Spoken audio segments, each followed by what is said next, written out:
Ah, la grève des médecins, vous n'y comprenez rien. Elle dure depuis trop longtemps. Pour les médecins aussi, elle est fastidieuse. Nous sommes partis à la rencontre du docteur Dominique Chapuis, président du CSMF Bourgogne, le syndicat des médecins, qui va vous expliquer que aujourd'hui, être médecin, c'est dur, très dur.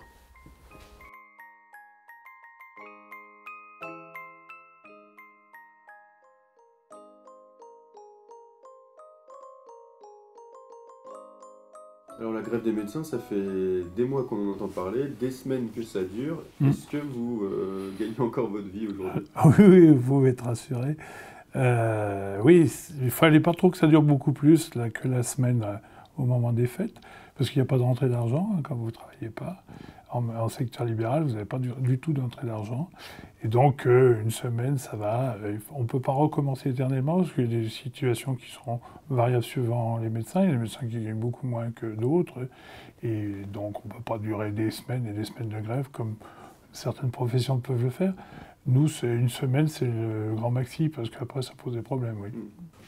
Allongez-vous. Alors il y a certains patients qui jugent que cette grève ne serait pas légitime, dans le sens où ce serait une grève un peu de riches. Alors est-ce que les médecins sont si riches que ça? Ils ont des revenus importants pour certains, très limites pour d'autres, et tout dépend de la spécialité. En médecine générale, dans nos secteurs, on a des revenus assez confortables parce qu'on a énormément de clients, mais il y a des secteurs où c'est plus difficile, dans les zones très rurales, où il n'y a pas beaucoup de personnes à ausculter, etc. C'est tendu, c'est pas des gros revenus. De toute façon, les plus gros médecins, ils ont des généralistes, ils ont des revenus de cadre moyen. En général, c'est ce qu'on dit. Et les spécialistes, certaines spécialités un petit peu plus, mais il y a beaucoup de spécialités qui gagnent moins que les généralistes. Donc les psychiatres, les endocrinologues, certains gynécologues médicaux gagnent moins. Donc c'est pas... Pour des gens qui ont fait 15 ans d'études, c'est pas beaucoup. Alors dans le détail quand même, pourquoi est-ce que vous faites grève?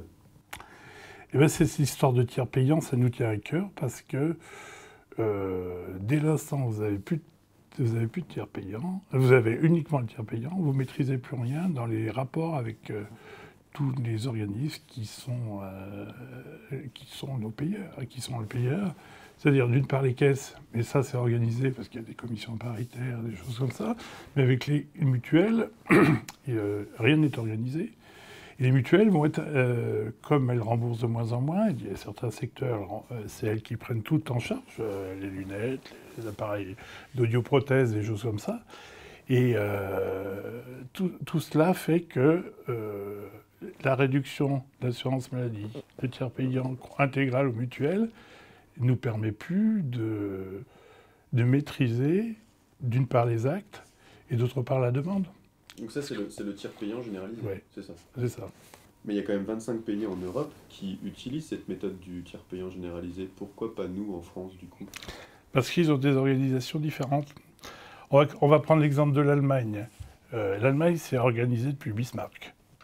Donc, ils ont des rapports très organisés entre les caisses d'assurance maladie et les médecins qui sont regroupés dans des associations.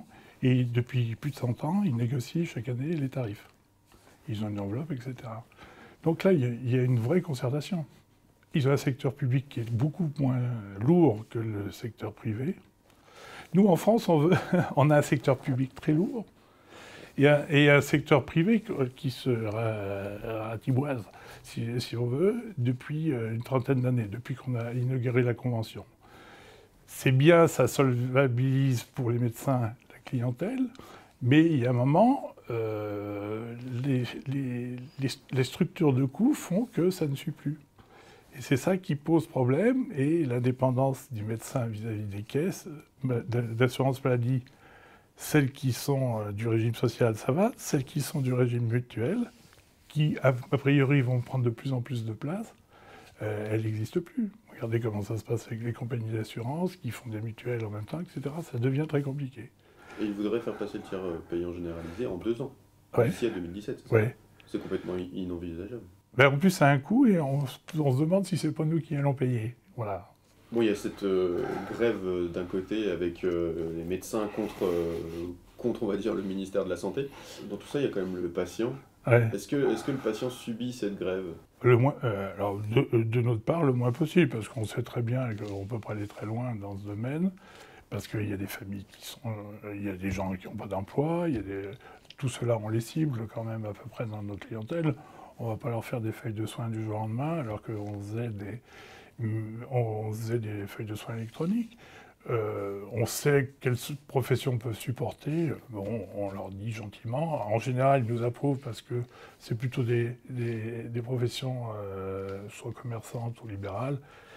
Donc ils nous approuvent. Avec les salariés et surtout ceux qui sont au chômage, on fait très attention. Alors du coup, on entend parler depuis des mois, on en parle encore, mais la grève, elle a duré qu'une semaine. Elle a duré qu'une semaine, mais on continue juste à la grève administrative, c'est-à-dire on fait des feuilles de soins papier au lieu de faire des transmissions de feuilles électroniques.